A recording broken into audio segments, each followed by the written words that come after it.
5, 4, 3, 2, 1, and close the door.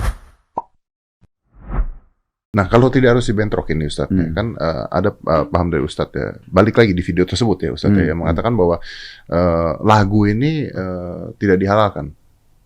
Nah, terus ada pemusik-musik lah. Gimana kita bikin lagu nyari uang dari sini? Kalau tidak boleh oleh agama dan Ustadz mengatakan itu tidak baik. Saya tidak pernah mengatakan lagu. Saya mengatakan alat musiknya, gitu kan. Jadi saya bilang di klarifikasi saya yang terakhir itu, lagu Indonesia dan syair-syair tidak ada masalah sama sekali. Bahkan itu adalah hal yang harus kita hormatin karena disusun oleh para pejuang kita. Dan dengan itulah semangat pejuang memperjuangkan Indonesia kan. Tapi yang dibahas oleh ulama adalah masalah alat musik. Ada yang membolehkan, ada yang tidak membolehkan. Sebatas itu saja. Dan saya tidak sedang membahas tentang masalah musiknya, gitu kan. Ya sudah, termasuk kalau Indonesia melantunkannya, saya yakin kita semua akan melantunkan sama. Gitu kan. Nah, kalau misalnya Indonesia melantunkan atau misalnya ada penyanyi di Ustadz gitu menggunakan alat-alat musik yang menurut Quran gitu misalnya ini tidak baik, kan ini kan ada paham-paham yang berbeda Ustadz. Nah kan mereka akan protes mengatakan bahwa kita pemusik loh, kita nyari duitnya dari sini. Ya itu dia tergantung berpegang pada pendapat. Gini Mas Denny, kan kalau kita misalnya contoh yang lain punya satu penyakit ya. Kemudian kita datang kepada dua dokter yang berbeda. Kemudian dua dokter ini menilai dengan yang berbeda, memberikan resep yang berbeda. Apakah kita harus langsung memvonis dokter yang satu salah atau tidak kan gitu? Nah, dalam sikap seorang pemusik atau sikap siapa saja, seorang aktivis, seorang pengusaha, selama dia Muslim, tentu dia akan kembali kepada agamanya. Dan kami ini adalah corong-corong penyampai agama kan gitu.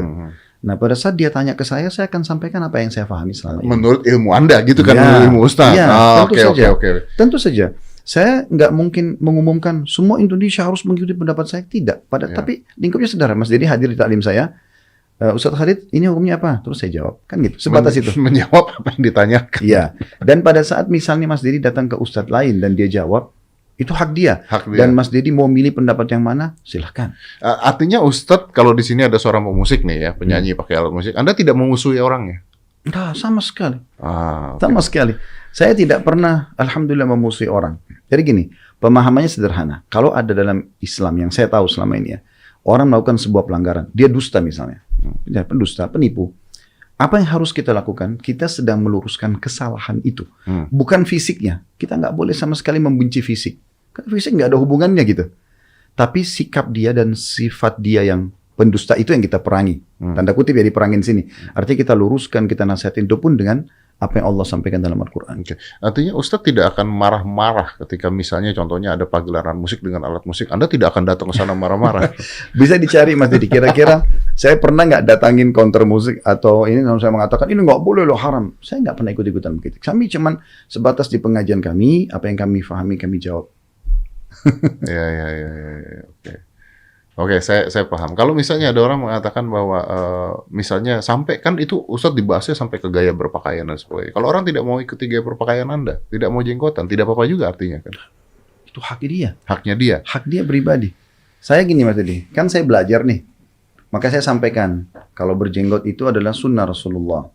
Karena beliau memelihara jenggot dan beliau menyampaikan kepada umatnya, cukurlah kumis, pelihara jenggot.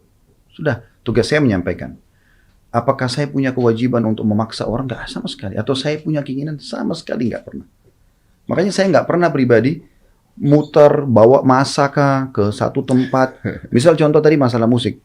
Saya nggak pernah sama sekali bawa jemaah saya yang bisa ribuan orang langsung ke satu karaoke. Nih, haram nih, berhentikan. Saya nggak pernah lakukan. Kenapa tidak pernah, Ustaz? Ya, bagi saya sudah menyampaikan. Di sana saja selesainya? Iya. Kan saya mengatakan saya tahunya ini nggak boleh. Udah. Tapi kalau orang tetap mau lakukan, dan dia apalagi dia berpegang pada ada ustadz lain yang menyampaikan, hak dia. Kita kan negara demokrasi. Ya. Oh, berarti Anda mendukung negara demokrasi, berpikir demokrasi. Hanya saja Ustadz menyampaikan apa yang Anda tahu di pendidikan yang Anda dapatkan gitu benar ya Ustadz ya? Ya, masalah nanti orang terima tidak terima itu hak dia. Ya. Hak dia, tidak mungkin kita memaksakan, gitu kan? Dan itu sudah subhanallah. Kita ambil contoh YouTube deh, Mas Didi kan YouTuber, Masya Allah ini. Jadi kenapa YouTube itu meletakkan jempol atas dan jempol bawah? Walaupun konten kita sudah sangat bagus, Mas, pasti ada yang begini. Enggak semuanya begini. Artinya nggak mungkin kita mau narik manusia ini semuanya sama dengan kita, ya. Dan tidak mungkin juga tidak ada yang kontra. Jadi harus ada pro kontra. Yang mau nerima, alhamdulillah. Tidak mau terima, silakan. Cuman yang saya sayangkan memang kalau selalu kita digiring kepada sebuah opini. Kalau udah ini orang sedikit aja yang dianggap satu kesalahan, ini berarti sudah anti NKRI.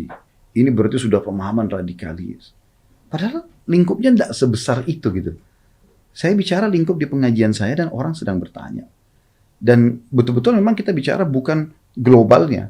Masalah lagu Indonesia Raya tadi sebatas itu saja. Dia di sekolah dan pada waktu itu.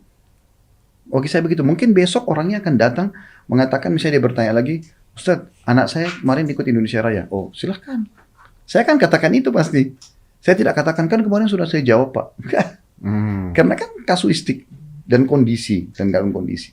Mirip dengan orang kalau sholat, dia nggak bisa berdiri. Aduh, dia duduk. Dia nggak bisa duduk, dia berbaring. Ya kan? Dia lupa, dia kerjakan kapan dia ingat. Kan ada solusi-solusi gitu. Nah, seperti itu kurang lebih. Jadi, kita memberikan solusi pada saat itu aja sebenarnya. Pada saat itu. Oke, menjawab pertanyaan ya. Tapi saya menarik di sini. Artinya kalau kita tarik yang paling sederhana aja deh, misalnya yang dari dulu pasti permasalahan adalah misalnya berhijab tidak berhijab gitu. Ustaz akan mengajarkan berhijab, tapi Anda tidak akan marah-marah pada orang tidak berhijab intinya. Begitu intinya ya. Iya pasti. Mustahil kita akan marah. Karena gini, saya berprinsip gini Mas Edi. Tolok ukur hidup kita itu tolok ukur kehidupan Nabi Muhammad SAW. Beliau pada saat hidup, itu ada 4 golongan manusia pada saat itu. Yang pertama, saya langsung mulai dulu dari orang-orang Yahudi. Di Madinah itu ada 4 suku, ada 3 suku. Kainuqa, Nadir, dan Quraidah. Dan mereka pada saat Nabi Muhammad SAW masuk ke Madinah, tidak memaksa mereka dengan Islam. Nabi Muhammad SAW mengajak mereka masuk Islam, pada saat mereka nolak, dibiarkan. Karena Allah bilang dalam Al-Quran, la ikraha fid din. Nggak ada paksaan dalam agama. Tugas kita menyampaikan, orang terima alhamdulillah, tidak terima ya sudah. Tidak ada paksaan. Itu Nabi SAW sudah ajarkan kita bermuamalah dengan cara itu. Yang kedua, ada orang-orang fasik. Fasik ini kayak orang yang jauh dari agama gitu Mas. Jadi dia masih berzina, masih berbohong, masih segala macam. Itu di zaman Nabi ada. Dan mereka lihat Nabi, mereka tahu wahyu sedang turun. Tapi Nabi mengajarkan kita bagaimana bermuamalah dengan mereka. Kalau yang nampak dari kemungkaran mereka nyata, misalnya mereka berzina terus ketahuan gitu ya. Nah itu baru diproses hukum. Kalau yang nggak ketahuan, Nabi SAW tidak mau proses hukum. Sampai pernah ada sahabat datang mengatakan, ya Rasulullah, saya berzina, hukum saya. Nabi lagi tatapan wajah sama dia langsung beralih. Nabi mengatakan, mungkin kau hanya menciumnya. Terus dia datang lagi, ya Rasulullah, saya udah berzina. Nabi balik lagi, buang muka dari dia gitu. Mungkin kau hanya memeluknya. Jadi Nabi coba alihkan, kamu kalau buat dosa, kamu nggak ketahuan, pergi tobat gitu loh. Ya tobat aja udah gitu ya. Nggak ada pengakuan dosa, itu nggak ada dalam Islam. Tapi karena dia tetap ngotot, barulah kemudian dia berikan kesaksian terhadap dirinya sendiri, lalu kemudian Nabi SAW hukum. Tapi ini cara Nabi bermuamalah, gitu kan. Nabi nggak pernah datang ke rumah orang-orang, kamu sudah sholat belum? Kamu berbohong nggak? Kamu berzina, ini istrimu atau bukan? Nabi nggak pernah begitu. Yang nampak depan mata, salah diluruskan. Yang tidak nampak, ya udah nggak dihakimin, kan gitu. Nah itu metodenya. Jadi bagi saya, apa yang saya fahamin, kalau ada yang salah secara agama, saya ingatkan saja di medsos. Mereka ikut, alhamdulillah. Mereka tidak ikut, nggak ada selain kemampuan juga wewenang saya untuk datang, kemudian memaksa orang itu. Yang ketiga itu ada orang-orang munafik di zaman Nabi. Jadi mereka ngaku Islam, tapi mereka tuh selalu menusuk Islam. Jadi apapun yang Nabi putuskan pasti diserang, gitu. Pernah Nabi ngajak pergi berperang nih, perang Tabuk. Untuk apa keluar panas-panas? Muhammad ini ngajak kita perang untuk apa sih gitu loh. Jadi mereka protes gitu. Nabi SAW pernah kehilangan unta. Kemudian ada satu orang munafik mengatakan, masa sih ini orang mengaku sebagai Nabi, tapi nggak tahu untanya hilang di mana gitu. Terus Nabi bilang, ketahuilah saya manusia biasa, saya cuma tahu apa yang diinformasikan oleh Allah melalui wahyu. Dan saya memang tidak tahu unta saya di mana. Tapi sekarang wahyu sudah turun menyampaikan, unta saya ada di lembah ini, terikat tali kekangannya di dahan pohon ini, ambillah. Maka para sahabat pun pergi mengambilnya. Tapi bahasa beliau, saya manusia biasa.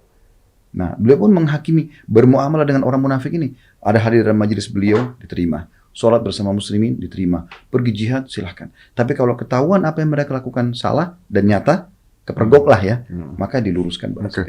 Yang terakhir itu adalah orang-orang beriman. Ini yang keempat. Nah, orang beriman ini yang selalu senantiasa meluruskan 3 golongan ini. Yang kafir diajak beriman, yang fasik tadi diajak tinggalkan maksiat, yang munafik ini diluruskan, diajak untuk kembali memurnikan keimanannya. Mereka terima, alhamdulillah. Mereka tidak terima, selesai. 5, 4, 3, 2, 1, and close the door.